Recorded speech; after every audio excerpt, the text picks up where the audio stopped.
iglesia, para el Señor, decimos un poderoso gloria a Dios, un poderoso aleluya. Ofrecemos un aplauso al Señor.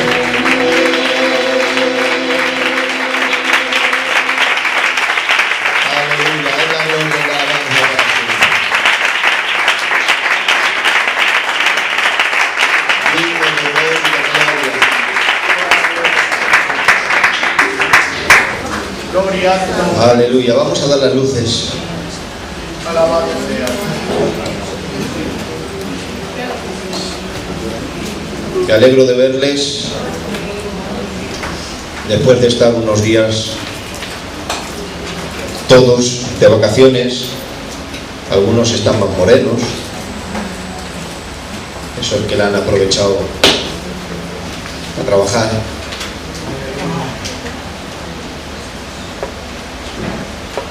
Pero después de unos días, pues la verdad es que, como decía el hermano José al principio del culto, no podemos vivir sin el Señor.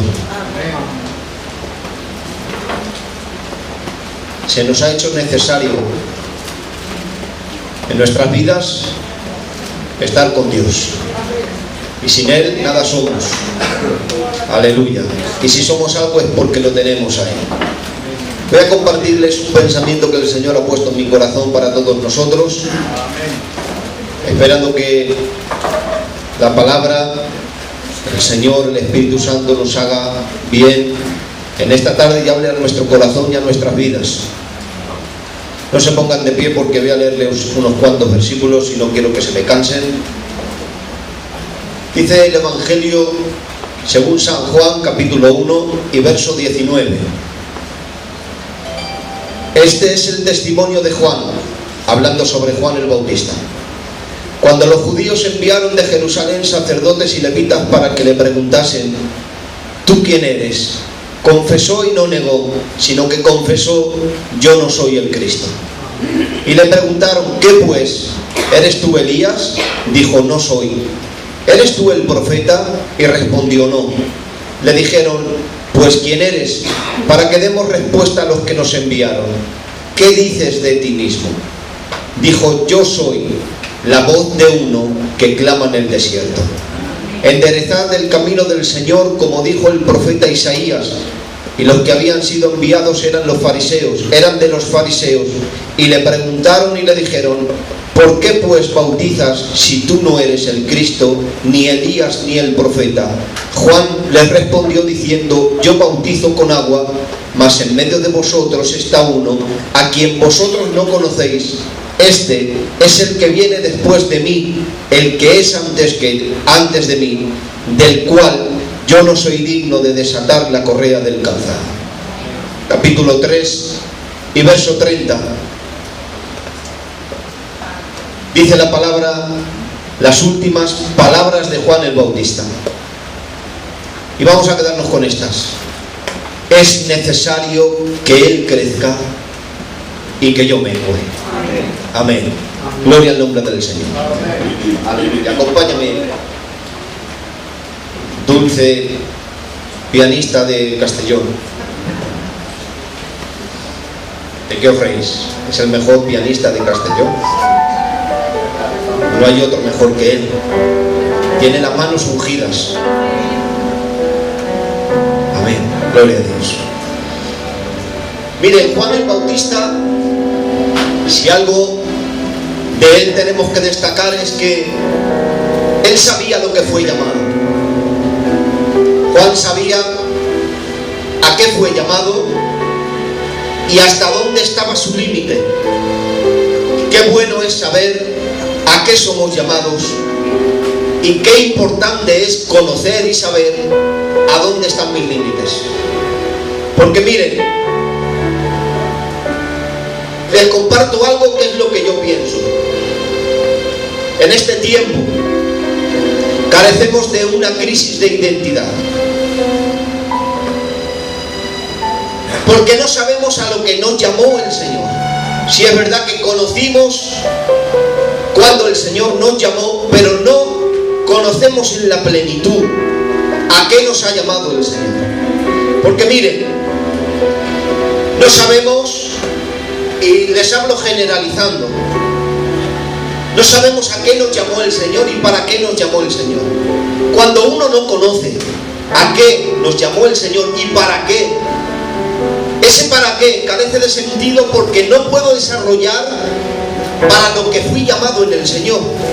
Todos los que aquí estamos, toda la iglesia en general, somos llamados, fuimos llamados con un propósito.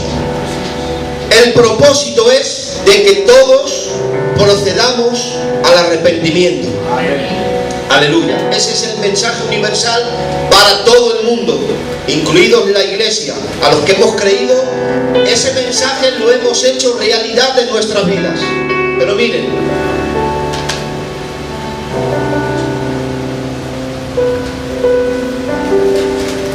Juan ocupó el lugar que él tenía que ocupar, pero ya no fue más allá de ese lugar que tenía que ocupar.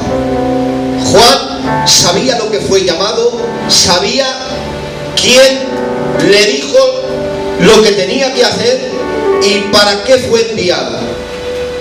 Juan no tenía ninguna crisis de identidad, porque fue Dios el que lo llamó, fue Dios el que lo direccionó, fue Dios el que le dijo lo que tenía que hacer. Y hoy en día nos ocupamos mucho en hacer y no saber si lo que estamos haciendo es lo que Dios nos ha dicho que tenemos que realizar. Tenemos esa crisis de identidad porque sabemos y conocemos un poco de lo que representa la iglesia, de lo que nosotros podemos ejercer dentro de la iglesia, pero no sabemos, y les hablo en conjunto de la iglesia, no sabemos para qué Dios nos ha llamado. Miren, primeramente, Dios nos ha llamado con un propósito y es el de la salvación.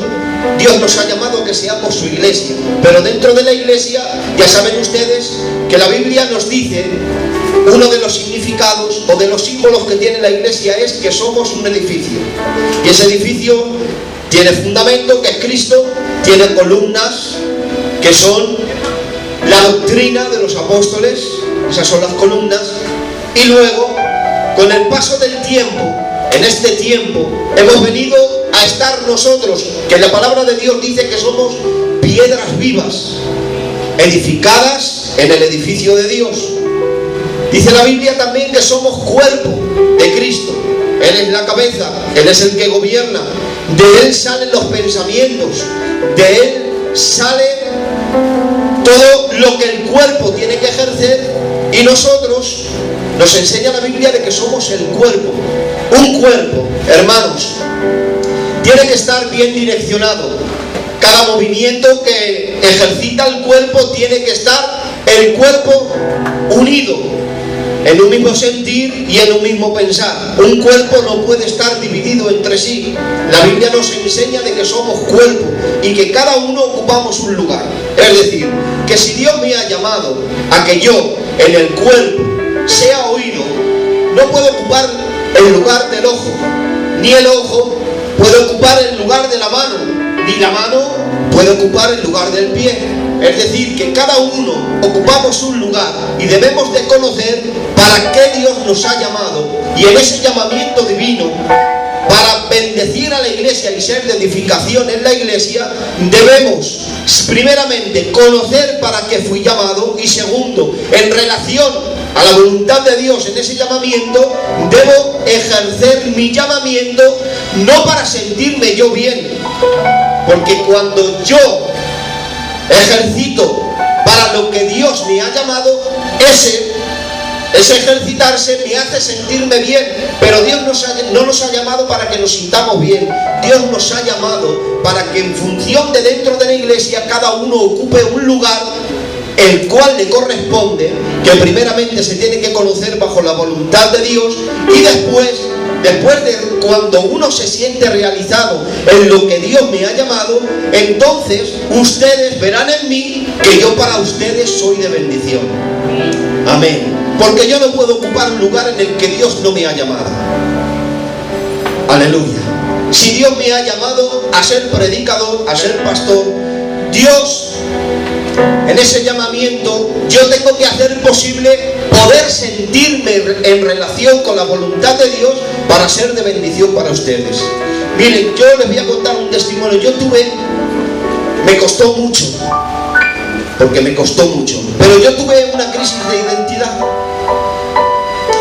Ustedes que son mi iglesia, les voy a decir que estuve aproximadamente durante 5 años en una crisis de identidad. Fue cuando el mejor pastor que he tenido nunca, mi padre Manuel, me llamó y me dijo que Dios me llamaba al ministerio. Yo tenía un problema, yo tenía una crisis de identidad. Yo creía en el llamamiento de Dios, pero yo no conocía para qué Dios me llamó, ni en qué yo me tenía que ejercitar, porque miren, yo hacía muchas cosas, desempeñaba labores dentro de la iglesia, pero esas labores no me hacían sentir en consonancia a lo que Dios me había llamado. En una de las crisis que yo tuve, llamé a un siervo del Señor, lo llamé a mi casa y le pregunté: tengo una crisis, no sé a qué Dios me ha llamado. Este hombre se echó a reír y a carcajadas me dijo: mira, Dios te ha llamado con este ministerio, el cual es específico en esta tarea. Esas palabras que me dijo me las voy a guardar para mí. El Señor desde entonces, de un plumazo, cuando yo escuché la voz de Dios dirigida por este siervo, entonces de un plumazo Dios hizo posible que aquella crisis que yo tenía en mi interior, porque aunque uno ejerce para lo que Dios le ha llamado, hasta que no sabe de verdad ni se ejercita en lo que Dios le ha llamado, ese hacer en la iglesia no es capaz de llenarte como lo tiene que hacer. ¿Saben cuándo verdaderamente yo me sentí realizado con el ministerio que Dios me entregó? Cuando yo puse ese ministerio en relación para bendecir a la iglesia. Porque primeramente lo tuve que conocer y después llevarlo a la práctica. Juan el Bautista, hermanos, sabía muy bien a quién Dios lo llamó, a qué Dios lo direccionó y cuál estaba su lugar. Por eso cuando le preguntaron, Juan el Bautista podría haber dicho: sí, soy el Cristo. Porque señales, dice la palabra, que es verdad que no hizo Juan el Bautista. No hizo milagros, no hizo señales. Repetía una y otra vez el mismo mensaje durante 6 meses que duró su ministerio aquí en la tierra. Repetía día tras día a todos los que se acercaban el mismo mensaje. No era muy elocuente en su mensaje, ni tampoco era el profeta que conocíamos como el profeta Isaías, el profeta Jeremías, que daban profecías al pueblo para que el pueblo se corrigiera. No, Juan el Bautista tuvo solamente un mensaje durante 6 meses: arrepentíos. Este era su mensaje: arrepentíos, porque el reino de los cielos se ha acercado a vosotros. Era un profeta diferente a los demás. Por eso Jesús, hablando de él, le dijo al pueblo: de los nacidos de mujer no hay nadie más grande que el Juan el Bautista. Aleluya. Juan conocía cuál era su límite y conocía para qué fue llamado. Miren, Juan fue el heraldo del Señor, el que preparó el camino para que aquel que tenía que venir, que dice Juan el Bautista, que es más grande que yo, del cual no soy digno ni de arrodillarme para atarle o desatarle las correas de su calzado. Juan era el heraldo. ¿Saben lo que significaba en aquel tiempo? ¿Quién era el heraldo? El heraldo era un mensajero que el rey o el embajador tenía, una persona de confianza, para ir a otra ciudad, a otro pueblo, a otra nación, para enviar un mensaje. ¿Saben que el mensaje que transmitía aquel heraldo era mayor que el mensajero, que el heraldo? ¿Saben por qué? Porque el mensaje que transmitía no era suyo, era el mensaje del rey que lo enviaba. Amén. Aleluya. Por eso el mensaje que nosotros podemos proclamar es mayor que nosotros, porque el mensaje de la palabra no es nuestro, el mensaje de la palabra es de Dios. Por eso la Biblia es la palabra de Dios. La Biblia es la voz de Dios. Nosotros ocupamos lugares que a lo mejor no nos pertenecen. Y creemos que con alcanzar esos lugares vamos a sentirnos realizados con la obra que Dios va a desempeñar con nosotros. Primeramente vamos a conocer a qué somos llamados, para qué fuimos llamados y que el mensaje sea mayor que nosotros. Aleluya. Nuestro testimonio tiene que acompañar el mensaje que decimos, pero nuestro testimonio tiene que estar en consonancia con ese mensaje. El mensaje que nosotros lanzamos no nos está representando a nosotros. El mensaje está representando a aquel que nos envió. Su nombre es Jesús de Nazaret. Yo quiero parecerme a Juan el Bautista. Aleluya. Porque miren, Juan el Bautista, cuando les pregunta si él es el Cristo, le dice que no. Porque hay papeles que son de actores principales y hay actores de que son papeles secundarios. Todo el mundo quiere ser el chico de la película, pero qué poco nos gusta ser el papel que hace aquel hombre o mujer que vive en un segundo plano. Todo el mundo cree que figurando en la iglesia somos más grandes y mayores, y qué equivocados estamos. Juan el Bautista figuró por encima de todos los profetas cuando supo reconocer de que él no era el Cristo. Juan el Bautista sabía cuál era su límite, sabía cuál era su llamado y sabía cuál era su función. ¿Saben? Hay una historia en la Biblia que ustedes la conocen, que es la historia de David y Jonatán. Jonatán era el hijo del rey Saúl. Por tanto, después de que Saúl muriera, le pertenecía al reino de Israel. Pero miren, Jonatán sabía que él no iba a ser el rey. Aquel rey que tenía que suceder era el rey David. Y conociendo Jonatán que él no podía ocupar el lugar, ¿saben lo que hizo? En vez de querer alcanzar el trono como el hijo de David, que se llamaba Absalón, en vez de alcanzar el trono por medio de truhanerías, se quedó en un segundo lugar, le dio paso al primero y supo reconocer que David era el sucesor de la línea que tenía que ocupar el reinado de Israel. Iglesia del Señor, tómenmelo con cariño. No queramos ocupar lugares que no nos pertenecen. Más vale ser un segundo que Dios me quiera ir, que no ocupar el primer lugar cuando Dios me ha dicho que no es el lugar que yo tengo que ocupar. Vamos a conocer la voluntad de Dios para nosotros y vamos a ejercer ese llamamiento para bendecir a la iglesia. ¿Cuántos están conmigo? Digan un poderoso aleluya. ¡Aleluya! Amén. Gloria a Dios.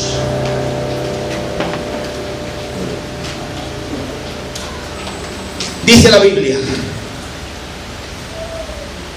que le preguntan a Juan: ¿quién eres tú? Y Juan dice: yo soy la voz de uno que clama en el desierto. Amén. Miren la diferencia. Juan no dijo yo soy el verbo. Juan dijo yo soy la voz. Porque Juan sabía de que él no era el verbo. El verbo es Jesús. Amén. ¿Saben la diferencia entre voz y verbo?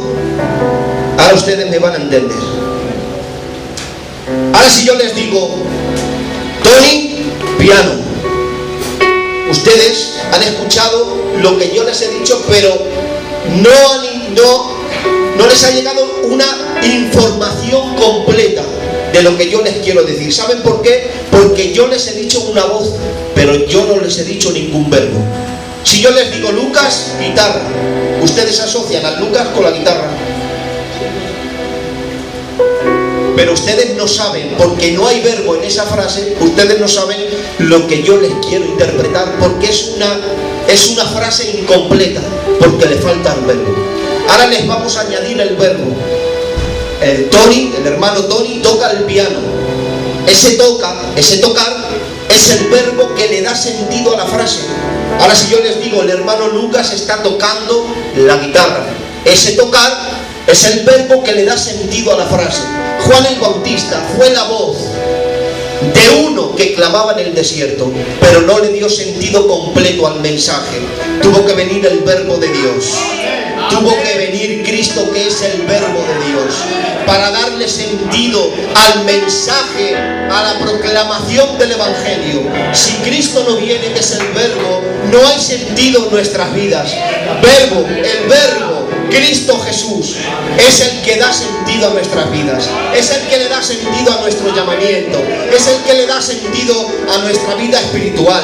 El verbo es la proclamación de lo que Cristo quiere hacer en nosotros. Yo quiero tener al verbo en mi vida. ¿Cuántos quieren tener al verbo? Dicen para él un poderoso gloria a Dios.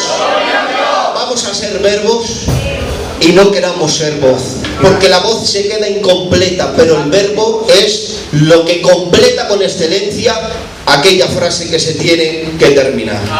Y miren, con esto les dejo. Las últimas palabras de Juan el Bautista fueron: es necesario que Él crezca, hablando de la persona de Jesucristo, y que yo mengüe. Ya no aguanta más ese hijo. Dale un bocadillo. Bastante está callado, bastante. Sí, ya se está callado todo el tiempo. Dijo Juan el Bautista: es necesario que Él crezca y que yo mengüe. Aleluya. Esto no es una frase hecha. ¿Saben ustedes que hay un periodo de desarrollo en nuestro cuerpo? Al llegar a una cierta edad, paramos de crecer, y aquel crecimiento que se ha desarrollado durante años, ahora ese crecimiento tiene una acción retrospectiva, porque ya no crecen más. Han pasado los años, ha llegado a unos años de madurez, y ese crecimiento ya no puedes crecer más. ¿Saben lo que me ha faltado a mí? Haber crecido un palmo más. Pero claro, me paré en esta estatura. Y saben, con el pasar de los años ya se darán cuenta ustedes que este jovenacho de Cuenca ya no medirá unos 75 aproximadamente que mido. Me verán ustedes, con el pasar de los años me empezarán a salir las canas, se me arrugará la piel, y entonces este jovenacho que les está predicando empezará a encogerse y a hacerse más pequeño. ¿Saben por qué? Porque aquella acción progresiva, cuando ha alcanzado la madurez, viene en una acción retrospectiva, es decir, viene de vuelta. Ya no crecen más. Ahora, con el pasar de los años, ya has quedado más pequeñico. Y este gigantón y este buen mozo también, ya lo verán ustedes, que también han llegado a la estatura y ya no pueden crecer más, y entonces esa acción va para atrás. Cuando Juan el Bautista le está diciendo es necesario que Él crezca y que yo mengüe, fue porque Juan el Bautista tuvo el conocimiento de que cuando uno llega a la madurez es necesario apartarse, es necesario menguar, es necesario dejar la vida del Espíritu en mi vida, para que cuando yo menguo, entonces la vida del Espíritu crece dentro de mí. Y eso lo hace, ¿sabe lo que lo hace? La madurez espiritual. Porque queremos crecer muy deprisa. Y perdónenme, y ustedes me van a entender, no se le puede dar las llaves de un coche a un niño de 13 años y decirle toma, porque eso es una temeridad. Nos hacemos temerarios. Ni podemos decirle a un niño de 15 años toma las llaves de la furgoneta, vete al mercado y lleva la casa hacia adelante. ¿Saben por qué? Porque el niño se tiene que comportar como niño y la persona madura se tiene que comportar como persona madura. Cuando ya llegamos a una madurez espiritual, entonces nos damos cuenta de que es necesario que Él crezca y que nosotros menguemos. ¿Saben cuál es una de las actitudes cristianas que debemos de tomar para poder menguar? ¿Cómo hago, pastor? Cada día se levanta un altar, que es el altar del sacrificio. Y es allí, en el altar del sacrificio, que tiene que menguar mi yo. Tienen que menguar mis deseos, tiene que menguar mi persona, tiene que menguar mi yo. Ponerlo en el altar. Y cuando yo lo pongo en el altar por voluntad propia, estoy dejando... ¿Qué hace? Ahora me van a entender ustedes. Cuando... Imagínense que hemos levantado un altar, que hemos puesto unas brasas y que se ha traído un sacrificio.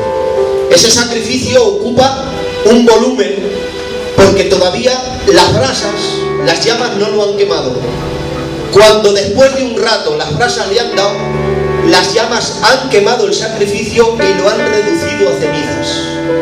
¿Saben lo que ha conseguido el fuego por medio de esa acción? Lo que ha conseguido en la víctima, ha conseguido reducirla y dejarla cenizas. Cuando nosotros nos ponemos delante del altar de Dios y ponemos nuestras personas y nuestras actitudes, dejamos que la vida de Dios se engrandezca en nosotros y que nosotros menguemos. Yo quiero alcanzar más de Dios, que se vea muy poco, que no se vea nada de mí, que no se vea nada del Arturo, que ustedes vean en mí la persona de Jesucristo. Pero es necesario que Él crezca y que nosotros menguemos. Yo quiero menguar. ¿Cuántos quieren menguar? Para dejarle cabida a la persona del Espíritu Santo en mi vida. Digan conmigo, aleluya. Un poderoso gloria a Dios y a su nombre. La gloria sea para Dios. Amén. Este es el mensaje que el Señor ha puesto en mí.